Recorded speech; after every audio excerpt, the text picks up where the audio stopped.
For example, one can take sustainable chemistry is one can take digitalization, maybe AI also. That has been dominant a lot by maybe the United States, and Europe has been lagging behind, and also China is creating its own. So I think we can kind of learn from how one is building something new from the beginning. There is certainly, this is about semiconductor and semiconductor chip fabrication, and this is it's a very urgent area, right? There is need for, let's say, overcritical mass to move forward, and we can do that by collaboration and exchanging ideas and sharing resources. We've seen some overarching themes already now at the workshop having to do with environment, essentially.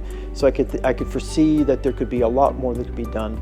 Fundamental research could make its way in applications to ensure clean air and clean water, for instance. Also, abundant supply of renewable energy. A lot of that is electrification, you could say. I would like to talk about a bit boring topic. You know, we can send samples to those places which can investigate those samples in the best possible manner.